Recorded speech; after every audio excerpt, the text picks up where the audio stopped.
bet it's a bullet gonna get the last laugh.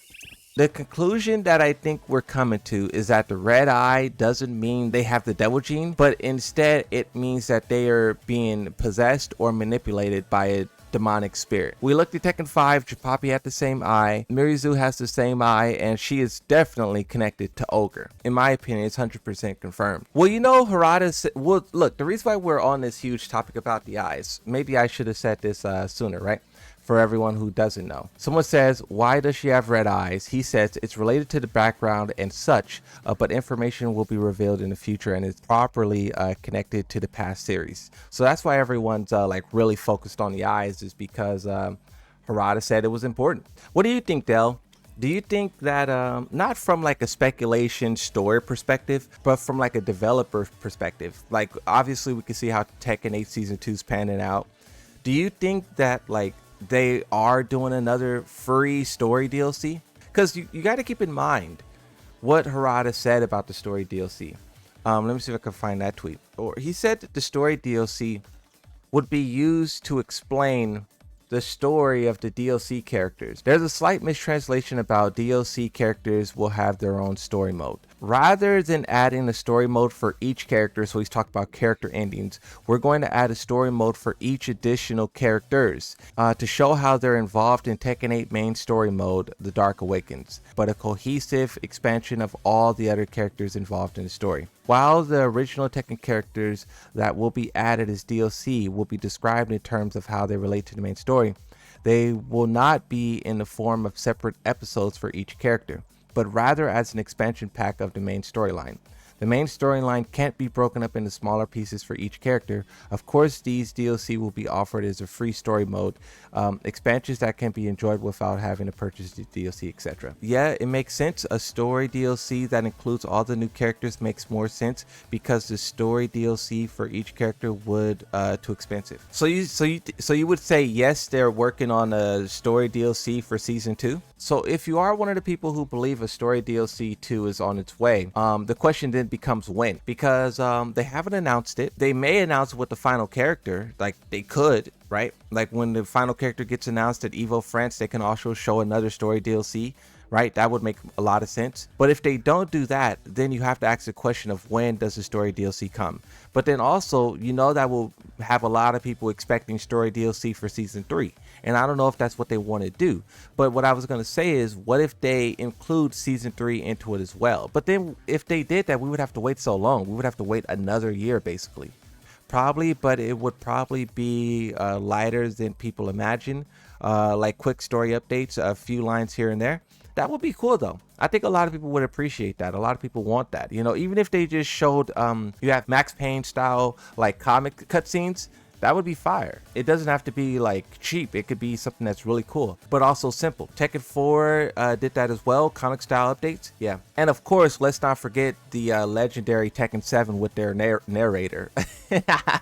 Bring back the narrator. Season 3 first character DLC. He wants revenge. Okay, but look, if they were to do that, a more simplified free story DLC where they tied all this stuff together, that would be really cool. But what I struggle to understand is how can all of this stuff tie together? Because when you look at season 1 was easier to wrap your head around. So when you look at the season 1 DLC, they all revolve around a similar concept. That concept is Heihachi. Lydia and Eddie are both teamed up and they're searching for Heihachi. That's what the story is about. What can you summarize the season 2 DLC as?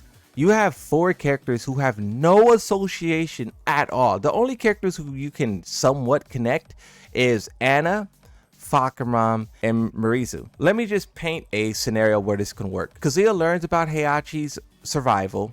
Heihachi is trying to awake Ogre again. Heihachi, Kazuya, but see, it doesn't work with Kazuya though. I was gonna say Kazuya sends Anna, but what we hear from Anna in her ending is that she's upset with Kazuya. Now maybe they are upset, then they make up, and then she's on the team of Kazuya again, because we know Nina leaves to join Team Reina. Nina joins Heihachi. Heihachi goes look for Ogre. Kazuya rehires Anna, sends Anna to face Heihachi at that event. The Thailand government or whoever is controlling Fakaram learns of that, and they send Fakaram in. Boom. Okay, we have it. We have Fakaram, Anna, and Heihachi all in a location where Mirizu is located. So 3 characters in that area. But how do you get Armor King there? That's the one question, is like, how do you get him there? And I cannot answer that. I need to do a story video about Armor King to figure out where he's at. But just what I know about Armor King is that his only connection is Marduk and King and fighting them. He doesn't have any connections to the whole Devil Gene anything, right? So, I mean, maybe like Kazuya tells him to go over there too. They could do that. They could be like, oh, because you know in Tekken 8, Fang joins up with Kazuya, Dragunov, Nina, a lot of people joined up with Kazuya. Maybe Kazuya also hires Armor King, which would be really stupid in my opinion, and then he sends Armor King with Anna as backup. Boom, you have all 4 characters in that location and the story DLC can happen. But other than that, I don't know. What if they did that? What if you have all 4 of these characters, you know, show up at the place, right? Anna and Armor King are on teams working for Kazuya to stop Heihachi from resurrecting another ogre. Fakaram is sent by the Thailand government, so you have a little 3-way brawl there. But then you also have Mizuru there defending the home turf, but also she's working with Ogre. Maybe she could be possessed by Ogre, so Ogre isn't actually fighting like a boss character. It's Mizuru who's the boss character. Like Heihachi gets there and it's like, whoa, you're not Ogre, you're beautiful, and then they start fighting, something like that. I don't know, like you can kind of tie all of this together and make it work. I think it would ruin some journeys that some characters are on, and I think it would get a lot of hate if they did what we're trying to piece together. Expect a rant video out of me explaining how terrible it is.